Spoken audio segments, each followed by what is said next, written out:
하이델베르그 교리문답 35문입니다. 그는 성령으로 잉태되사 동정녀 마리에게 나셨고 라는 말은 무슨 뜻입니까?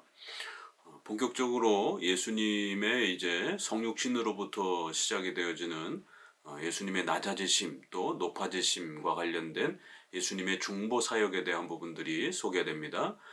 예수님은 어떤 존재인가, 예수님은 누구신가에 대한 아주 중요한 그 고백과 또 예수님은 우리를 위해서 어떤 일을 하셨는가, 중보 사역에 관련된 이 내용이 바로 우리가 구원받기에 가장 중요한 핵심 교리인 이 그리스도와 관련된 교리들입니다. 특별히 예수님의 중보 사역과 관련해서는 선지자, 제사장, 왕직이라고 하는 삼직무 형태로 요약이 돼서 설명됐고요. 또 이제 이러한 삼직무가 낮아짐과 높아짐이라고 하는 비하와 승기라고 우리가 통상 이렇게 부르는 비하교리, 낮아지심, 또 부활하심으로부터 또 높아지심은 또 이런 영광스러운 또 사역.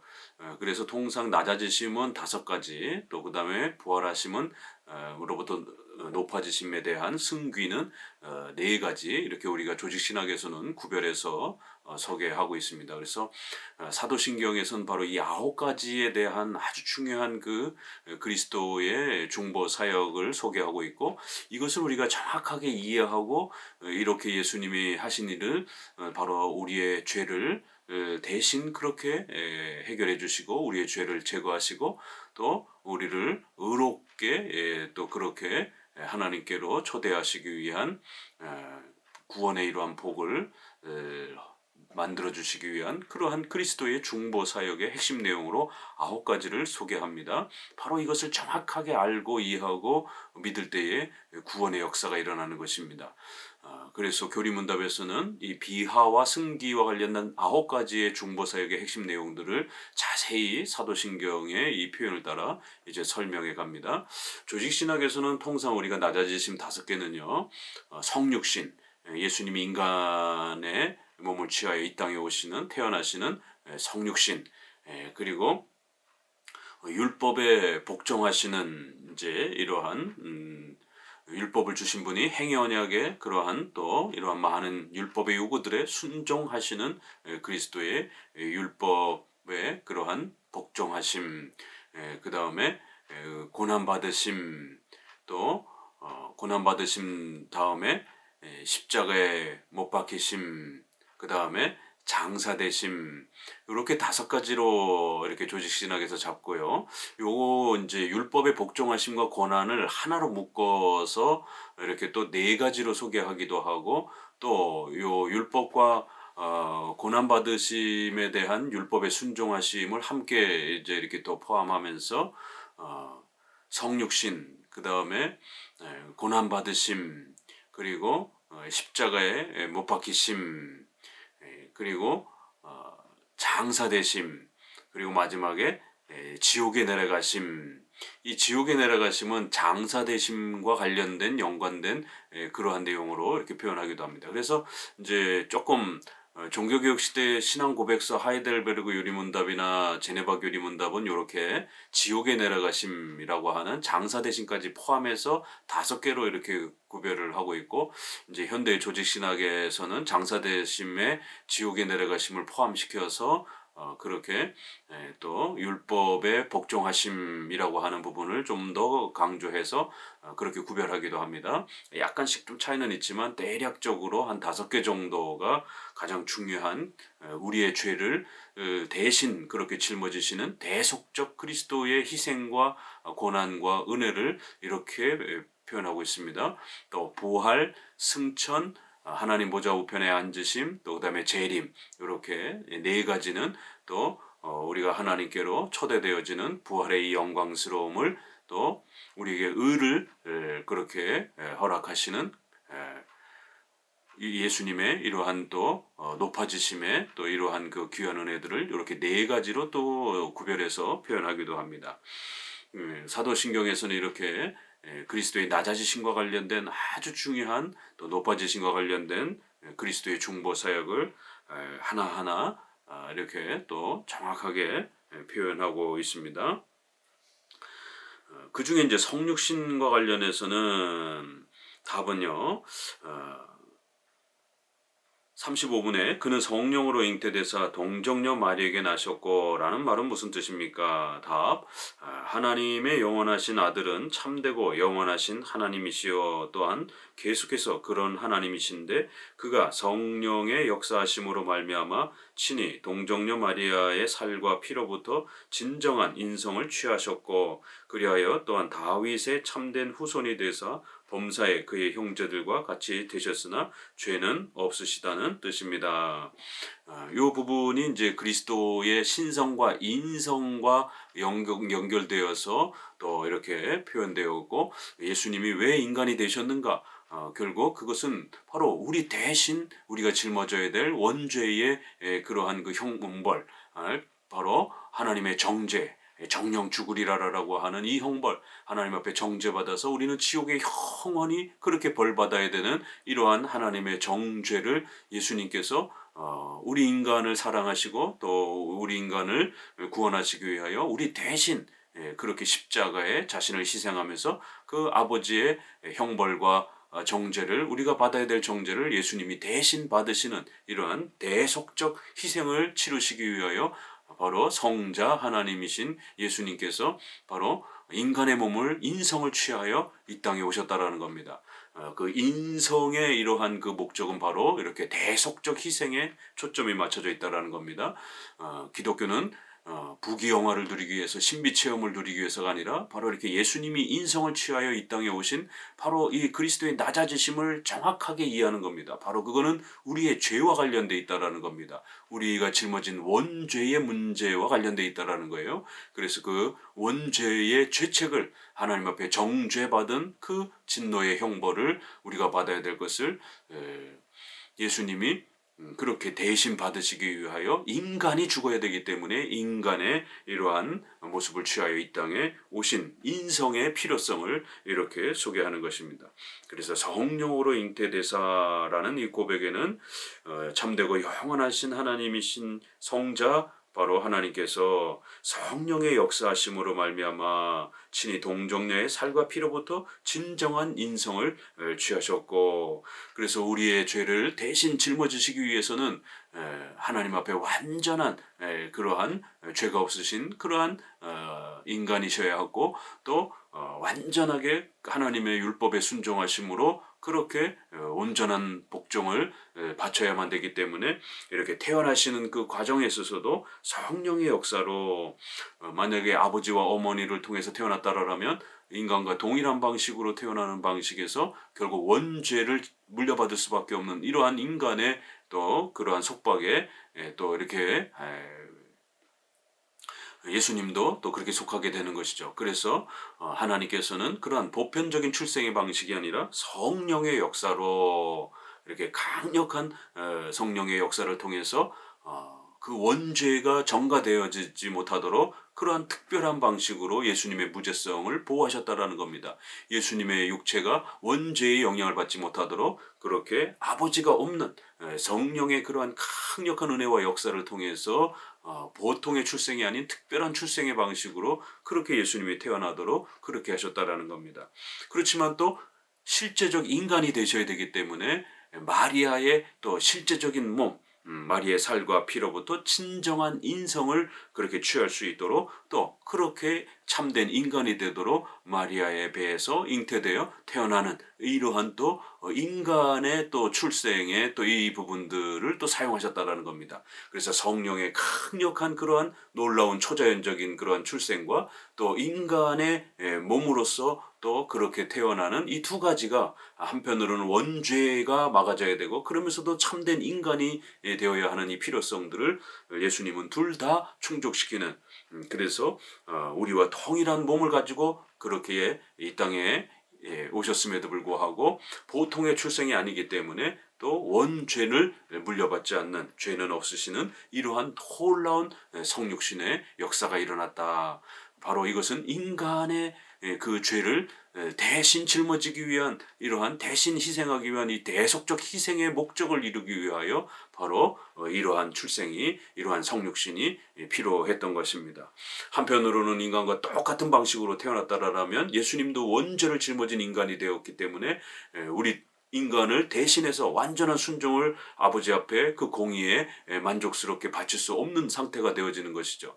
또 초자연적인 그런 어떤 신적인 어떤 모습으로만 오셨다라면 인간이 죽어야 되는 이런 하나님의 공의 또 하나님의 형벌을 감당할 수 없는 인간이 벌받아 죽어야 되는 것이기 때문에 인간의 몸이 아니라면 또 하나님의 공의를 만족시킬 수 없는 이러한 또 어려움이 있는 겁니다. 그래서 이 두 가지를 다 해결하기 위한 놀라운 방식으로 원죄를 물려받지 않도록 성령의 강력한 역사가 작동이 된 것이고 또 그러면서도 마리아의 실제적인 몸에 잉태되어 태어나시는 그러한 두 가지의 이 놀라운 방식으로 이제 우리 대신 십자가에 희생하실 수 있는 우리 대신 형벌을 받으실 수 있는 완전한 그런 인성의 모습으로 이 땅에 오셨고 완전한 그러한 순종을 통해서 하나님 앞에 아버지의 공의에 행위 언약의 이러한 공의를 만족시킬 수 있는 그러한 최선의 중보자의 모습으로 이 땅에 오셨다라고 이 성육신의 이런 위대한 신비를 바로 성자 하나님이신 분이 우리 인간을 구원하시기 위하여 우리 대신 하나님 앞에 정죄와 형벌을 받으시기 위하여 이 땅에 인성을 취하고 오셨다라고 하는 이 어마어마한 하나님의 사랑, 성부 하나님의 사랑, 자신의 아들을 내어주고 죄인된 우리를 입양하시기 위한 그런 어마어마한 구원의 이러한 역사, 또 그 아버지의 뜻을 온전히 받들고 낮고 천한 이 땅에 인성을 취하여 우리 대신 희생하시는 그리스도의 이러한 사랑, 성육신에는 이러한 성부와 또 성자의 위대한 은혜와 삼일체 하나님의 사랑이 또 이렇게 표현되는 교리인 것입니다. 천사의 모습으로 오신 것도 아니고 짐승의 모습으로 오신 것도 아니고 바로 우리 인간을 구원하기 위해서 인간의 몸을 그렇게 취하여 오시는 과정 속에는 하나님의 어마어마한 그러한 은혜와 또 성자 하나님께서 낮고 천한 이러한 모습으로 오셔서 우리 대신 순종하시고 희생하시는 이러한 몸을 취하여 오신 것처럼 어마어마한 또 하나님의 희생과 또 사랑이 전제된 포함된 그러한 역사라는 것입니다. 바로 예수님께서 우리를 위하여 낮아지셨다, 우리를 위하여 그렇게 성육신하셨다라고 하는 이 교리에는 어마어마한 그러한 은혜가 담겨져 있는 것입니다. 히브리서 4장 15절에 모든 일에 우리와 한결같이 시험을 받은 자로되 죄는 없으시니라. 그래서 우리 인간과 동일한 몸을 취하셨고 그럼에도 불구하고 죄 부분에 있어서는 우리 인간처럼 동일하게 원죄를 짊어지신 그런 분은 아니라는 겁니다. 그래서 예수님의 이러한 위대한 성육신의 이러한 인성의 이러한 신비와 모습을 이렇게 인간의 참된 몸을 가지고 이 땅에 오셨고 그럼에도 불구하고 아버지가 없는 성령 하나님의 강력한 역사를 통해서 초자연적인 그런 출생을 통해서 또 이 땅에 오시는 그런 역사로 오셨기 때문에 죄는 없으시다. 또 원죄는 그렇게 없는 분이다. 라고 이렇게 예수님의 몸은 우리랑 동일한 몸이면서도 또 우리처럼 죄의 갈등을 겪으면서 이렇게 또 고민하고 이런 또 수준은 아니라는 겁니다. 그래서 예수님이 우리와 동일하게 시험을 받으시고 고난을 받으셨지만 우리 인간처럼 원죄의 그 부패성을 짊어지면서 그렇게 갈등하고 고민하는 이러한 수준하고는 다른 그러한 또 고난을 받으시는, 그래서 동일한 그러한 고난을 받으셨지만 동일하지 않는 그러한 또 신비로움이 이 성육신의 또 그리스도의 또 생애의 이러한 고난에는 그런 또 신비로움이 있는 것입니다. 그래서 인성에 대한 이러한 그 신비로움과 관련해서 조금 더 이렇게 이 성육신과 관련해서는 우르시누스는 조금 더 설명을 하는데요. 앞부분에서 기독론의 4가지 이단을 조심해야 된다라고 말씀을 드렸습니다. 신성부정, 인성부정, 또 한 인격을 부정하는 것, 또 그다음에 양성을 부정하는 이제 이런 4개의 이단이 있다라고 했을 때, 네 번째에 이 양성을 부정하는 또 유티커스라고 하는 또 목회자에 의해서 또 영향을 끼친 이러한 단성론이라고 하는 신성과 인성이 섞여가지고 이제는 한 성밖에 없는 이런 것처럼 이렇게 이해하는 이러한 또 오해들을 먼저 설명하면서 이렇게 예수님의 인성을 잘못 이해해서 신성에 흡수되거나 신성이 인성에 흡수되거나 이렇게 인성의 고유한 이러한 독특성을 잃어버리게 만드는 이러한 식으로 인성을 설명하면은 안 된다라고 이렇게 소개를 하면서 그가 잉태되신 것이 성령의 덕분이요 또한 그는 역사하심으로 말미암았기 때문이지 그가 성령의 본질로부터 형성됐기 때문이 아닌 것이다. 그리스도께서는 성령으로 말미암아 잉태되셨다는 것은 무엇을 뜻하는 것인가? 이러면서 첫 번째 성령의 직접적인 활동 혹은 역사하심으로 말미암아 남자의 씨와 실체가 없이 그리스도께서 이적적으로 동정녀의 뱃속에서 잉태되셨다라는 것입니다. 두 번째 동정녀의 뱃속에서 잉태된 그것을 성령께서 이적적으로 거룩하게 하사 원죄가 그 형성된 것에 연루되지 않도록 하셨다는 뜻입니다. 세 번째 그리스도께서 잉태되시는 그 순간 성령으로 말미암아 동정녀의 뱃속에서 신성과 인성 사이에 본질적인 연합이 이루어졌다는 뜻입니다. 그렇기 때문에 이거를 초대교회 때는 이제 또 이단들이 성령 하나님께서 마치 정자의 역할을 한 것처럼 이렇게 주장하는 이제 성령 아버지설 같은 이제 그러한 개념이 등장을 했고 정통교회는 다 이단으로 정죄했습니다. 오늘날도 또 이런 유전학이 발전이 되면서 성령이 정자 역할을 씨 역할을 해서 마리아의 난자와 결합이 돼서 수정체가 이렇게 결합이 돼서 태어난 것 아닌가 이런 식으로 접근하는 성령 이러한 씨설 같은 이런 부분들은 잘못된 겁니다. 이건 큰일 납니다. 또 최근에는 또 이 그리스도의 성육신과 관련된 논쟁이 여전히 지금도 반복이 되고 있습니다. 그래서 우리가 이런 35분의 고대의 우리의 정통 기독론에 있어서 이러한 성육신론을 잘 정립해야 된다라는 거예요.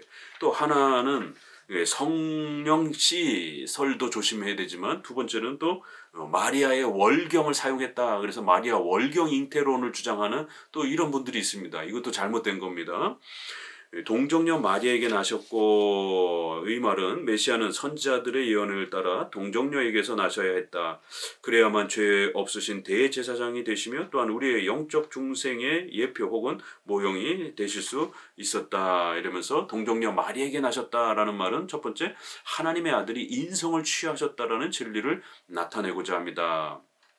참 사람이 되셨다라는 걸 강조하는 겁니다. 두 번째, 그리스도께서 마리아의 조상들의 혈통에서 나셨다는 것을 알게 하고자 함입니다. 세 번째, 보라 처녀가 잉태하여 아들을 낳을 것이요. 이사야 7장 14절.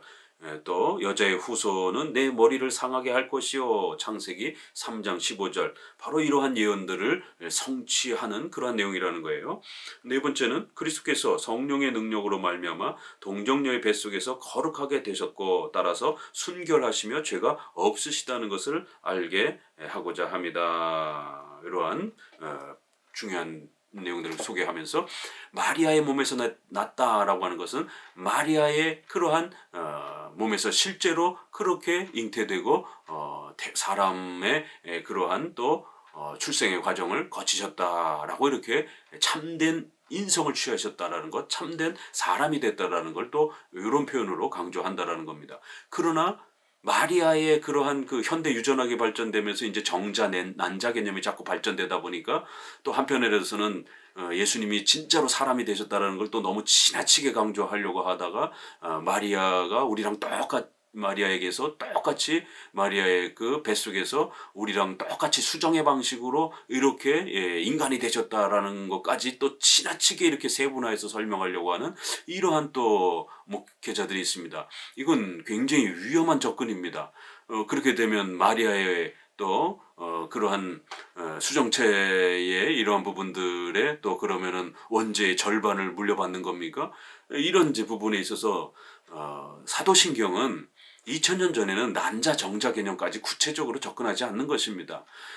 성령 하나님의 강력한 역사, 성령이 이렇게 씨의 역할을 해줬다라는 게 아니라 성령 하나님의 초자연적인 그런 원죄를 막으시는 그런 강력한 은혜와 역사가 있다라는 것.